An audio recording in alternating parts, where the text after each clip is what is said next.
nur schnell die richtige Seite erwischen, das wäre schon gut.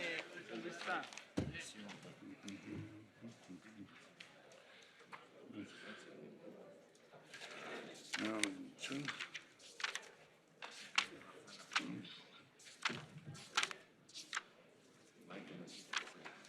So. So, ich werde das.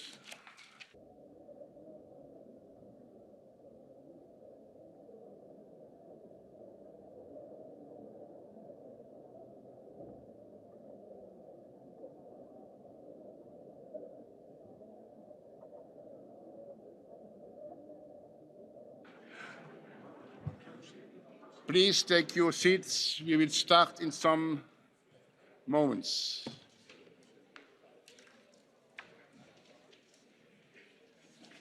Ist das die richtige deutsche Übersetzung? Wirklich so? Wahrscheinlich. Oh, fürchterlich. Ausführender Vize.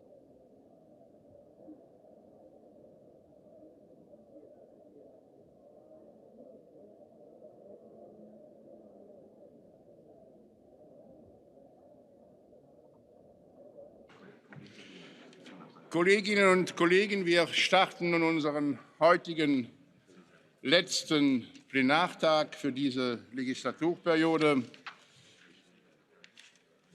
Und es freut mich ganz besonders, dass wir zu Beginn dieses zweiten Tages Herrn Frans Timmermans, den Exekutivvizepräsidenten der Kommission, unter uns begrüßen dürfen.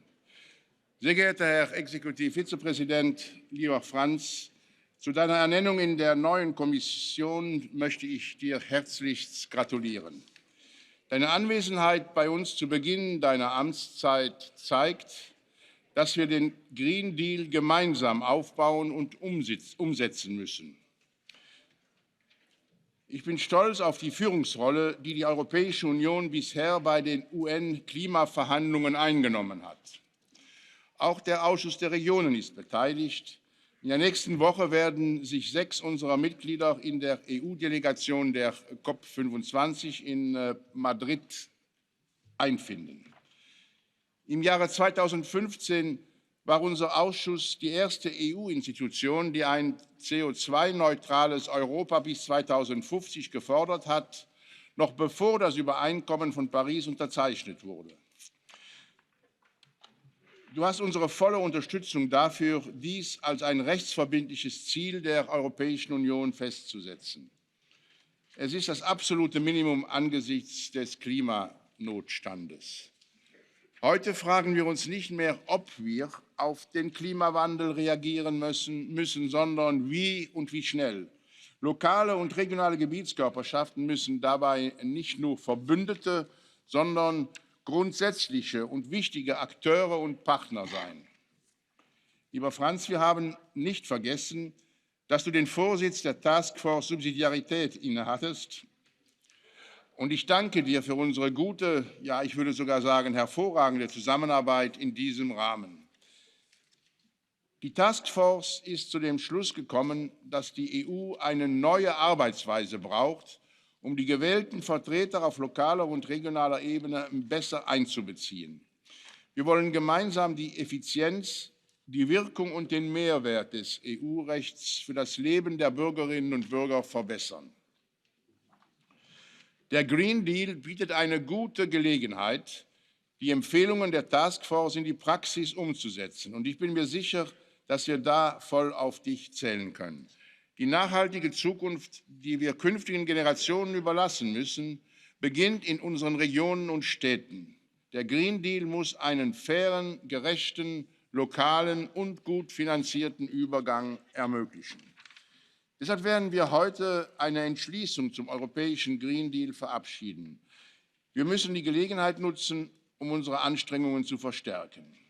Die Zeit läuft uns davon, Kipppunkte sind bereits gefährlich nah und wir müssen jetzt als Partner gemeinsam handeln, damit keine Region, keine Stadt und kein Dorf zurückbleibt.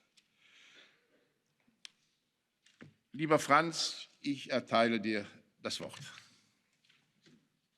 Ich danke dir ganz herzlich, Karl-Heinz. I'll switch to English immediately. First of all, We have two reasons to be cheerful today. First of all, congratulations on 25 years of excellent work for all of you. But in particular, I want to congratulate and warmly thank your president for a job extremely well done in the last 2.5 years. Without exaggeration, I can say that the cooperation between our two institutions has been intensified and has been focused on those issues which are of particular importance both to the European Commission and to the Committee of the Regions, and especially to our citizens in the regions and in the cities. Karl-Heinz has been extremely important in organizing all the citizens' dialogues you've done, I think 140 over the last 2.5 years.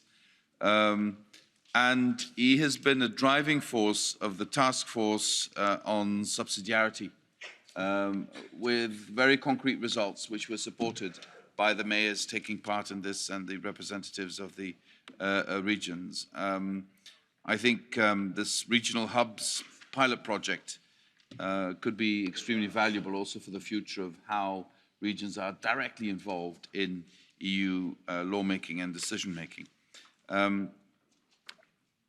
The committee, in my view, has a huge role to play in the fundamental transformation of our society, which is going to happen in the next generation. You know, whether we take control of this or whether we just let it happen, there is going to be a transformation. And I think we are placed before a fundamental choice. Do we organize this? Do we take control of this on behalf of our citizens at all levels of government? Because if you look at the transformation that's happening, both in terms of the fourth industrial revolution and all the consequences of the information society, and the challenge we have on climate change, all levels of government will have to play their role if we want to succeed in being able to shape our collective future. This is no longer something that can be done by national governments alone. We need global governance on this. We need the European Union to lead on this, but it will amount to nothing whatsoever if it is not borne by concrete measures at a local and regional level. Just think of things like public transport that needs to be made emissions-free. Think about how we need to treat waste. Think about how we need to put SMEs in a position to be able to be part of the new economy. Think about all the changes that we need to bring about to look after our biodiversity. Think about how we're going to collectively make sure that we isolate existing buildings, that we build new buildings along the norms that will help protect our natural environment and be sustainable. Think about the way we need to green our cities, and we need to have a huge program of reforestation across all of our regions.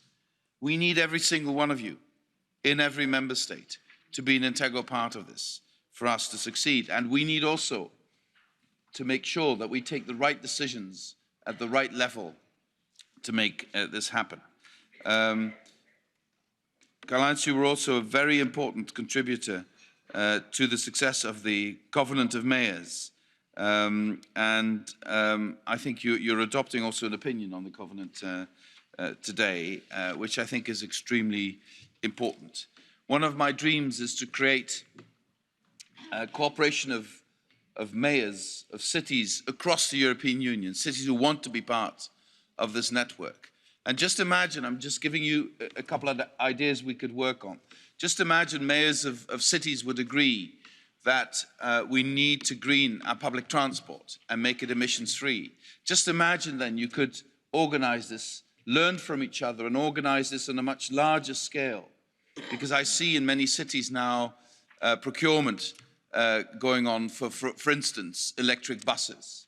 And then you talk about relatively modest numbers, 100 buses, 200 buses. But just imagine you could collectively organize this and then procure 5,000 buses, 6,000 buses. It's a completely different proposition. And it's also a completely different proposition to the automotive industry that would be much more interested if those are the numbers we are talking about. Just one example where I believe this big shift can happen if we organize it well. There's one point I wanted to insist upon because it is going to affect all of us. In all the discussions I have on the Green Deal, I'll come to that in a moment, in all the discussions I have on the Green Deal, I always get this, yes, but can we afford it? Because we all know that if we want this transformation to happen, we will need yearly investments of hundreds of billions of euros yearly in investments. And people are then saying, well, where are we going to get the money, et cetera, et cetera. I'm not too worried about that. But if we have this discussion, I would also like people to understand that there's also a huge cost of non-action. You know, climate change is not going to stop simply because we say it should stop. It won't. The digital revolution will not stop at Europe's door simply because we say it should stop. It won't. It's happening everywhere, and we can't afford to lag behind. And if we combine the two, and we get organized at all levels of government, we could shape this in a way that protects our values and looks after the interests of our citizens. It's a bit, you know, along the lines of the famous discussion Tancredi had in the Gattopardo when he was asked by his father, why are you doing this? I want things to stay the same, things to stay the same. Well, if the climate crisis and the fourth industrial revolution has taught me anything, it is that if we want things to stay the same, as Tancredi says, everything should change. So if we want our values to be consistent, if we want social justice to be consistent, if we want to leave no one behind in this transformation, we will have to embrace the reality of the transformation and shape it. And for that, we will need everyone. Now, our idea is to, and this will be a discussion in the European Council later this month, our idea is to have all member states commit to being climate neutral as the first climate neutral continent by 2050. Now, if we could commit to that, we could then start by counting back from 2050 to today and see what needs to be done between now and 2050 to get to that point. And this is, I think, quite a revolutionary approach. Traditionally, we would say we need to adapt, we need to change, and we will take incremental steps to go forward. Now we turn it around and we say the end goal is climate neutrality by 2050. So then what do we need to do by 2030, by 2040 to get there? And why 2050? Well, I think that human experience shows that any industrial revolution, any major shift in society takes a generation and takes one, at least mostly two, cycles of investment. Well, this is exactly what we're talking about. If we can get the legislation in place in the next 5 years, then there are 25 years, that's a generation left to get it all implemented and to get where we need to be. That is, in my view, the rationale for this. Now, I'm saying this against the background of a lot of bad news. IPCC analyses, the more science advances on the analyses of where we are, the more alarming the results are. So we are close to a number of tipping points in the natural development. What does that mean? That means that if we go beyond the tipping points, then certain developments, such as the disappearance of ice in Greenland or what's happening in the oceans in terms of temperature shifts or current shifts, etc., some of these developments will then no longer be under our control or influence and will just cascade into other developments which will bear serious consequences for all of us. To avoid those tipping points from happening, we have to commit to do everything we can to make sure that by 2050, the temperature has not risen above 1.5 degrees. This is of very, very big importance to make this happen. And so the bad news is if we don't act very quickly, it's not going to happen. Another bad news we got this week was in the report of the European Environmental Agency, where it shows very clearly that all our member states are lagging behind what we promised to do before. So we have a backlog and we're lagging behind, we're not doing what we've agreed. So that's the bad news. The good news is it can be done. It is not impossible from a technological point of view. We still need to invest massively in a lot of technologies, but it can be done. Secondly, it can be financed. I mean, I said earlier, hundreds of billions of investment every year, but the results of those investments are extremely good in the projections, because that would make Europe the first continent to embrace not just the climate issue, but also the new economy, and it would lead to increased growth and increased amount of jobs. And by the way, capital today is not very expensive, and not using capital is more expensive than using it, even with moderate risks involved. But you would need public action to make it happen and to bring it together. So if it's not a technological challenge per se, if it's not a financial challenge per se, what's the problem? Well, the problem is that we need to get this organized. Governance is the real challenge here. You know, we are standing on one border of a river, which is, when you look at it, it's quite daunting and scary. And we all know we need to go to the other side. We need to cross that river. So fear of crossing the river is the only thing that's preventing us from getting to the other side. And to do that, I think we as politicians all have a collective responsibility to take our societies to where we need to go.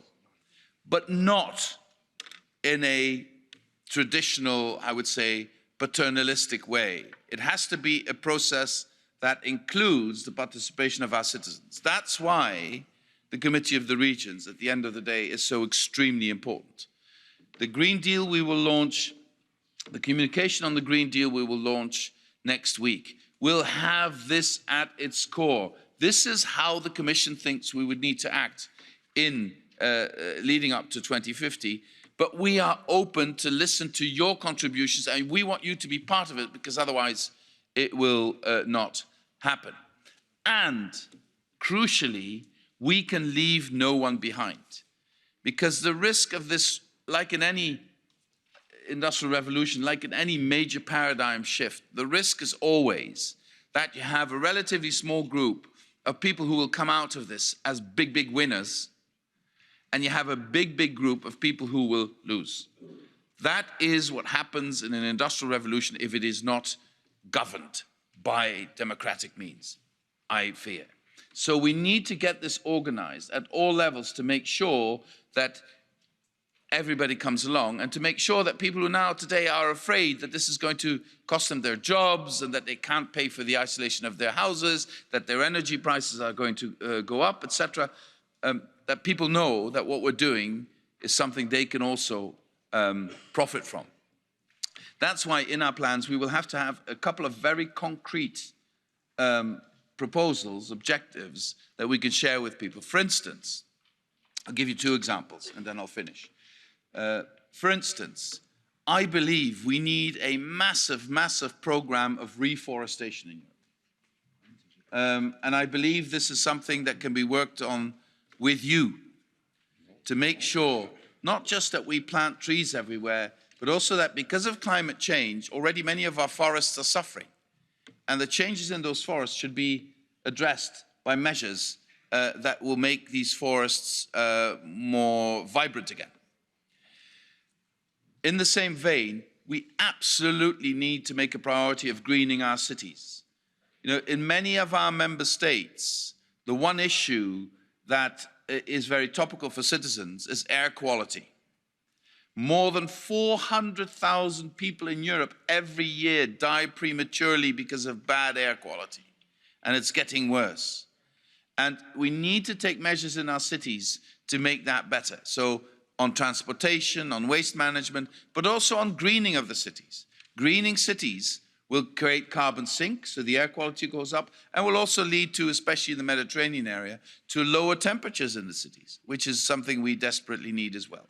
So that's one example. The other example I want to briefly give you is that when we say to people, people fear that their energy prices will rise incredibly if we make the shift. Also because, as you know, in many member states, there have been massive subsidies of fossil fuels over generations. So what we could propose to citizens and to collective organizations, isolate their homes, create sustainable energy for those homes without increasing the bill and over time decreasing the bill. Very often people want to make that step, but they just can't finance it. They don't have the 15 or 20,000 euros ready to do it. So we need to get that organized. And small and medium-sized enterprises, this is about millions of jobs. Small and medium-sized enterprises will have to do the work, but they can't pre-finance it either. So we'll need to give them the tools to go to citizens and say, we'll isolate your house, we will put solar panels on your roof, or we'll put a heat pump in it. The investment is huge. You don't need to pay now. You sign a contract. You continue to pay exactly the same price for energy as you do now. And over the next number of years, you will have paid it off and then it's yours. These are the sort of schemes that will get people to tag on to what is a massive change in our society. Right. I think I limit myself to that. I hope with my examples and with what I've said, I have made clear that we can't do this without you, and that your role in this will be crucial if we want to make it happen and if we want to assure that nobody is left behind. Thank you very much, Karl-Heinz.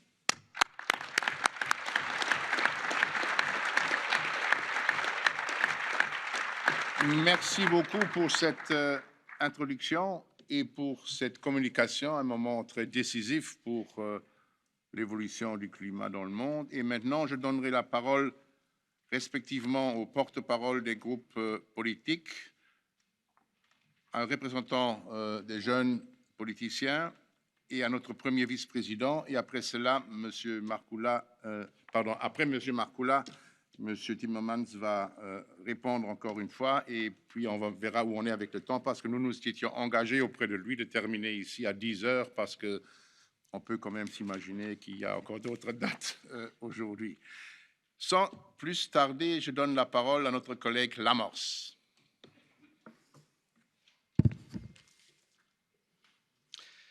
Dear Executive Vice President, Mr. Frans, I'm speaking English because I'm not only speaking as a mayor of Schiedam and not only as a representative of the EPP delegation, but I'm also the chair of the Environmental Commission of the Committee of the Regions. And thank you very much for your intervention. And after listening to us, your partners in delivering the Green Deal on the ground are present here in this room. Let me start with a small personal story. Environment and climate change were my priorities during my whole political career. For example, in Schiedam, one of the most affected cities in the Netherlands when you talk about air pollution, we managed, with EU support, to considerably improve the air quality in the Rotterdam region and embarked on a journey to a gas-free Schiedam by 2050. This requires a lot of work at various levels of governments, innovative approach and huge investment. And Einstein said once, you cannot solve our problem with the same thinking we used when we created them. This is what we applied in Schiedam, this is what we applied in the Committee of Regions, and this is what I gladly observe is happening in the European Union. The Green Deal is supposed to present a completely new way of thinking and dealing with climate change. Finally, sustainability has been placed at the heart of all the EU policy making. And based on my local experience, I would like to mention 3 aspects for the Green Deal to be successful on the ground, on the local and the regional level. First of all, we need ambition, but we have also to be realistic. A cut of 55% of the CO2 emissions by 2030 represents a good compromise. We cannot overburden our industry and our SMEs with unrealistic targets, but we need to raise the reuse and recycling targets for municipal waste up to 70%. And we have to offer appropriate incentives to business and consumers, as we cannot continue polluting our planet and wasting our valuable resources. Second, we need to ensure policy coherence. Here I would like to make a call for the 8th Environmental Action Programme. I was rapporteur on that subject for the committee, and we advised to choose for a totally another approach. Make it to be in line with the Green Deal. It's an instrument to realise the Green Deal. And we should develop place-based approaches and area-orientated strategies, but based on specific themes, like healthy and prosperous metropolitan areas, vibrant countryside, or attractive coastal areas. The Green Deal should provide concrete solutions in line with local needs and opportunities, for example, via a green public procurement. And third, we need to ensure that the Green Deal implements the conclusions of the subsidiarity task force under your leadership. If we don't apply an active subsidiarity, taking on board all levels of government, the European, the national, the regional and the local, we will never succeed. Here I strongly ask you to push the member states to properly consult local and regional authorities about the national energy and climate plans. Moreover, if we don't build on the results on the regional hubs, we will not deliver what our citizens expect from us. To help you with this task, the Committee of the Regions will launch a forum under our own umbrella, a forum of local and regional authorities to cooperate closely with you, regularly bringing you feedback and suggestions from the ground. Good luck with all your tasks and be reassured that you can count on the Committee of the Regions and the local and regional authorities. And see you in COP25 in Madrid. Thank you. Merci beaucoup. La parole est maintenant à notre collègue Espadas.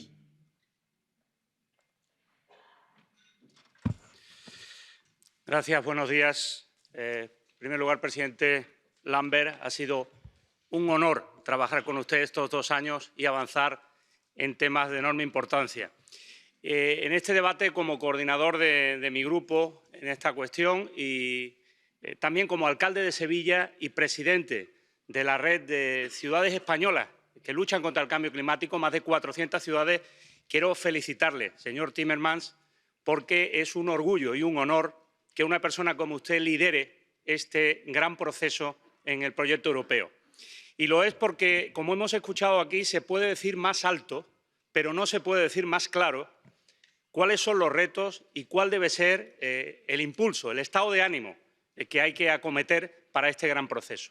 Fíjese, yo creo que esta es una nueva oportunidad para la Unión Europea de liderar un proceso en el que el propio proyecto europeo se puede legitimar, más aún si cabe, si somos capaces de poner en común a todos los agentes que pueden ser capaces de hacer esta transformación social y económica que requiere nuestro continente. Y hacerlo, además, requiere necesariamente el que los territorios se impliquen decisivamente en cómo llevar a cabo. No es posible acometer una transformación de esta envergadura si no es con la implicación y el compromiso directo de los territorios, de las autoridades locales y regionales. En ese sentido, no es nuestro papel probablemente definir esos objetivos, buscar los recursos para llevarlo a cabo, pero si ese no es nuestro papel sin duda es cumplir esos objetivos. No va a ser posible que esos grandes acuerdos de Estado o que la revisión de los acuerdos de París en Madrid en la próxima semana puedan ser una realidad si no somos capaces de articular esa gobernanza de forma mucho más efectiva y útil de lo que hasta ahora hemos hecho, fundamentalmente por el papel de nuestras autoridades locales y regionales. Y en ese sentido, cuando hablamos de acción climática, yo coincido, como usted, he trabajado más de 20 años en sostenibilidad y en medio ambiente, coincido en que es necesario aplicar recursos e inversiones importantes en el sector público y en el sector privado. Y para ello es evidente que hay dos cuestiones que hay que resolver. Uno, los recursos. Los recursos deben ser recursos adicionales por parte de la Unión Europea. Sobre esta cuestión creo que no debe haber discusión. Los recursos ahora mismo que se emplean a políticas sociales, a políticas de cohesión, son recursos que siguen siendo imprescindibles en el proyecto europeo. Pero el proyecto del New Green Deal tiene que tener recursos propios para poder conseguir objetivos ambiciosos como los que se plantean. En ese sentido, creo también que debemos poder utilizar mejor los recursos de las administraciones, en este caso locales, que ahora mismo tenemos. Le pongo el ejemplo de España. Las actuales políticas de equilibrio presupuestario de la Unión Europea, los actuales acuerdos, impiden a la administración local, a una ciudad como la mía, poder invertir más en transporte público, poder invertir más en rehabilitación energética de edificios, y esto es incoherente con las finalidades y los objetivos de la Unión Europea y los objetivos de mi país, de España. Por tanto, tenemos que ser capaces de revisar también esas políticas europeas para ser coherentes con las mismas políticas europeas con las que definimos estos objetivos ambiciosos. Y debemos hacerlo, además, en ese ámbito en el que mejorar la gobernanza multinivel, la coordinación entre administraciones, desde la gobernanza europea hasta la administración local, nos lleve probablemente a que esta sea una nueva política común de la Unión Europea. Sé que lo que digo es muy ambicioso, pero creo que liderar este proyecto desde la Unión Europea requiere tener autoridad también a la hora de esos objetivos, llevarlos a cabo con los Estados miembros. Y, por tanto, saludo, sin duda, su liderazgo y espero de su capacidad de negociación también para conseguir que estos recursos necesarios para esta gran finalidad sean recursos adicionales y que podamos llegar a nuestros objetivos. Muchas gracias. Buenos días. Merci beaucoup. La parole est maintenant à notre collègue Carlos Aguilar.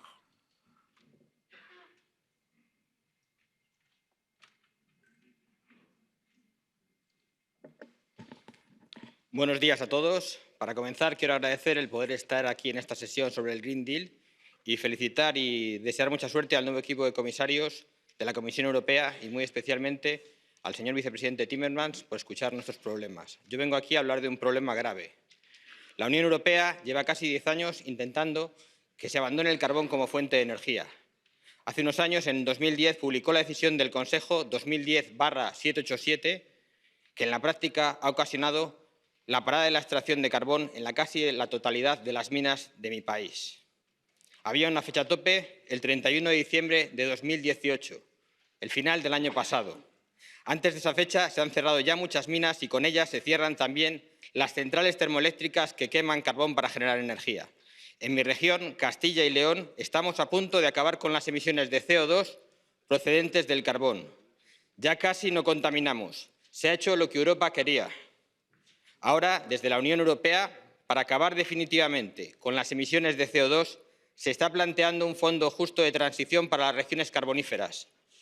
Un fondo para regenerar la economía de unas zonas que vivían a través del carbón, que su forma de vida era el carbón, su economía dependía del carbón y depende en muchos casos.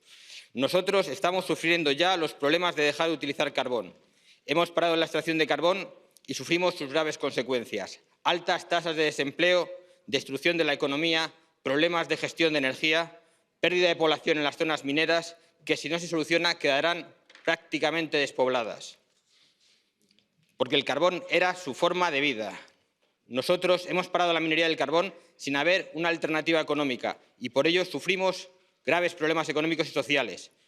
Pero hemos hecho lo que Europa quería. Por eso, cuando a veces se plantea que el nuevo fondo de transición justa para regiones carboníferas sea solo para regiones que siguen extrayendo carbón o contaminando, nos parece muy injusto. No se debe crear un fondo olvidando a los que ya están sufriendo las consecuencias de abandonar el carbón como se les pidió. Los problemas en la economía aparecen después de abandonar el carbón. Ese Just Transition Fund, ese fondo de transición justa, lleva la palabra transición en su nombre, porque el fondo no debe ser por tener minas, sino para afrontar la transición hacia un nuevo modelo económico. En mi región y en otras regiones, esa transición aún no está realizada y se necesita urgentemente. Por otra parte, ese fondo de transición justa lleva en su nombre la palabra justo, justo de justicia. Y para que ese fondo sea realmente justo, no puede abandonar o ignorar a los que han dejado de contaminar. Porque, como decía antes, el parar las minas se puede haber hecho en un día, pero la economía de nuestras zonas mineras ha quedado destrozada. Y si no se pone ayuda y fondos económicos, seguirá destrozada durante las próximas décadas o siglos. Muchas gracias. Merci beaucoup. La parole est maintenant à notre collègue Stelpstra. Mr. Timmermans, I'm a regional minister of the province of Drenthe in the northern Netherlands, what is the first hydrogen valley in Europe to receive a European Commission subsidy for its project called Heaven. Together with public-private co-financing, we will invest 90 million euros in developing a fully functioning green hydrogen chain as part of creating a zero-emission future for our citizens as business. Being a member of this committee has taught me, however, that not all EU regions have the means to be as ambitious in their action plans as Drenthe. Many of them are still dependent on fossil fuels, not because they want to, but because they inherited their energy mix from the Soviet times. Their primary concern is the stability of the system and energy prices. Therefore, in the ECR group, we believe that in order to reach our goals, we need to keep an open mind about different technologies and energy sources. Not all of our regions can progress at the same pace because the starting point of investing in clean energy is not the same. The European Commission should not have a one-size-fits-all approach towards all countries and regions. Climate change is one of the great challenges humanity has ever faced. We do need a new, comprehensive and responsible framework. The goals we want to achieve must take into account the concerns of businesses, communities and workers. It is important that the Green Deal will be based on detailed territorial impact assessments and concrete financing plans that will leave no region behind. Although my personal ambition for the Northern Netherlands, I'm aware that many of my fellow ECR members are afraid that their communities will suffer from high energy bills and many businesses will be forced to relocate outside EU borders when climate change targets increase. For that reason, they are sceptical about today's resolution. But finally, you spoke about the Commission's plan on housing renovation. That is the type of support that many communities expect from the Commission. Cutting greenhouse gas, investing into houses, create new jobs, and reduce energy Puis-je bills vous demander de for our conclure? Le consumers. temps de Thank you. parole est déjà largement dépassé. Merci beaucoup. La parole est maintenant à notre collègue Guy Froid.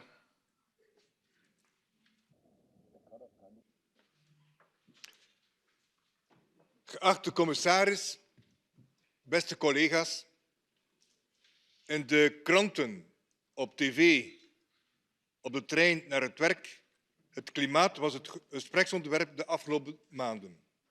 En hoe ook hier in deze Europese instelling overheerst het thema op de agenda. Er werd veel gesproken, gedebatteerd, standpunten werden ingenomen, speeches werden gegeven en green deals werden gelanceerd. Maar beste collega's, de tijd is inderdaad gekomen voor concrete actie. Europese actie, wereldwijde actie. Burgers, kennisinstellingen, politiek, het middenveld en onze ondernemingen uit alle sectoren moeten handen in elkaar slaan en samen de verantwoordelijkheid opnemen. Hoe doen we dat vooral niet? Op basis van grootspraak en slecht onderbouwde en veel te hoge gegrepen cijfers die mooi ogen op papier, maar met de beste wil van de wereld niet haalbaar zijn. Waar hebben we wel nood aan? Duurzame, realistische, toch ambitieuze maatregelen. Focussen op datgene wat ons zo sterk maakt in Europa. Ons ondernemerschap, onze expertise en onze creativiteit. Laat ons inzetten op innovatie, technologische vooruitgang en een duurzaam investeringsplan. Laat ons zo een leider maken van Europa en onze beste praktijken naar de rest van de wereld exporteren. Beste meneer Timmermans, wij hopen dat uw Green Deal initiatieven niet zullen teleurstellen. Dat zij allesomvattend zullen zijn en bovenal de sterke link tussen klimaat en energie zullen reflecteren. En dat men rekening houdt met de technische capaciteit van regio's, steden en gemeenten. dat het een bottom-up benadering is. Dat de verdeling van hogere doelstellingen kostenefficiënt zal zijn en dat de EU internationale flexibiliteit toelaat. Dat in de wil om grootste dingen te bereiken de betaalbaarheid van deze doelstelling voor onze burgers en de concurrentiepositie van onze ondernemingen niet uit het oog wordt verloren. En dat vooral niet wordt vergeten dat het onze Europese regio's, steden en gemeenten zijn die hier echt het verschil kunnen en zullen maken en dat hun betrokkenheid en ondersteuning aldus uitermate cruciaal is. Dank u. Merci beaucoup. Et maintenant, je donne la parole à Martina Grech.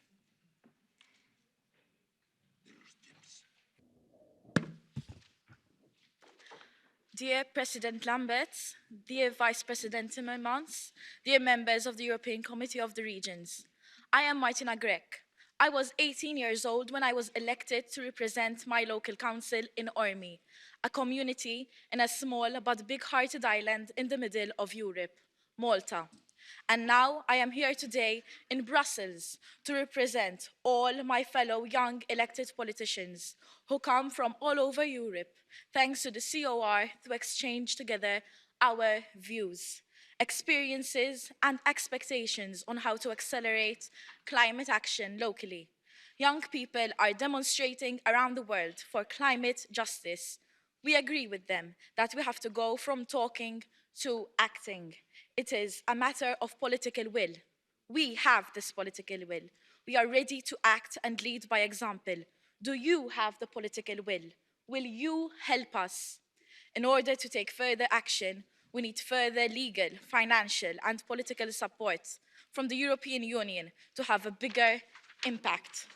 For the last few days, young elected European politicians have come together across political and national boundaries. We have united on a climate action footprint document. You, Frans Timmermans, you, and you, as members of the European Committee of the Regions, sitting in these chairs, you need to support us now.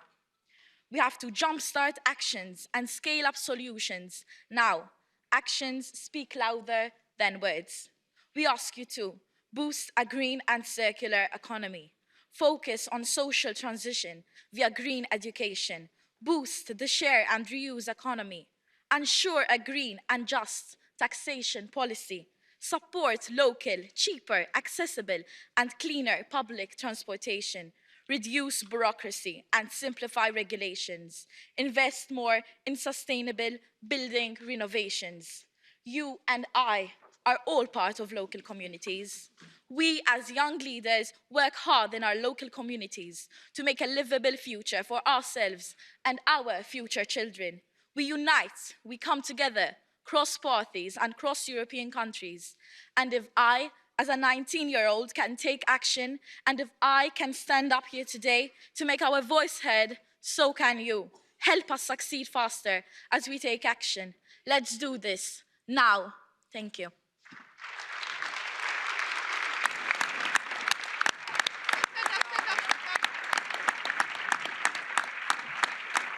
Merci beaucoup pour cette très bonne intervention. Et vous avez vu que vous avez eu plus de photographes que tout le reste de la séance jusqu'à aujourd'hui. Merci beaucoup. Et maintenant, je donne la parole à notre premier vice-président, Markku Markkula. Arvoisa puheenjohtaja, haluan ensinnäkin kiittää teitä nuoria, että omalla esimerkillänne, toiminnallanne nostatte tämän ambiitiotason tosiaan paljon korkeammalle kuin mitä Pariisin ilmastosopimus edellyttää. Ja tämä on ehkä se viesti, jota haluan tässä myös varapuheenjohtaja Timmermansille nyt omalla äidinkielelläni kuvaten myös joitakin esimerkkejä nostaa.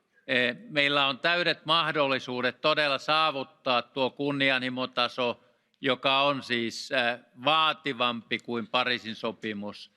Ja tähän me tarvitsemme edelläkävijäkaupunkeja, edelläkävijäalueita kaikkialta, ei vain Euroopasta, vaan globaalin yhteistyön tuloksena kaikkialta maailmasta. Oma kaupunkini Espoo Suomesta, osa Helsingin pääkaupunkialuetta, me olemme sitoutuneet saavuttamaan YK:n kestävän kehityksen tavoitteet, siis kaikki tämä SDG 17 kappaletta jo 2025, siis vajaan 6 vuoden päästä meidän pitäisi olla osoitettu, että miten nämä saavutetaan ja pantu ne myös täytäntöön. Ja varapuheenjohtaja Timmermansille haluaisin samalla luovuttaa meidän Helsingin laajan alueen 26 kunnan yhteisen ohjelman, miten olemme hiilineutraali 2035. Se ei ole kattava ohjelma, mutta otimme sinne noin 40 erilaista toimenpidekohdetta, verkostoa, jotka kaikki ovat jo toteutumassa, ovat meneillään ja ne osoittavat, että kun teemme paikallisen tason toimenpideohjelman, emme vain siis tee kauniita kansallisvaltioiden, jäsenvaltioiden omia ohjelmia, vaan haluamme näyttää, että miten me teemme sen kansalaisten kanssa, yritysten, suurten ja pienten yritysten, yliopistojen, koulujen, kaikkien kanssa, kuinka me toteutamme tämän, niin tämä kunnianhimoisen tavoitteen saavuttaminen on todella mahdollista. Ja jos sopii, niin yritän löytää sinun kalenteristasi tammikuulta aikaa, jolloin voisin tulla muutaman suomalaisen asiantuntijan kanssa osoittamaan, että mitä nyt todella tarvitaan. Miten, kun peräänkuulutit Frans Timmermans sitä, että digitaalisuus, se vallankumous pitää yhdistää nyt ilmastonmuutostoimiin, niin miten me tämän yhdistelmän teemme? Meillä on erinomaisen hyviä esimerkkejä, joissa on suuri määrä yrityksiä mukana, Nokian 5G-toiminta, miten ilmanlaatu todella saadaan hyväksi. Ja voimme toki puhua samalla esimerkiksi metsityksestä.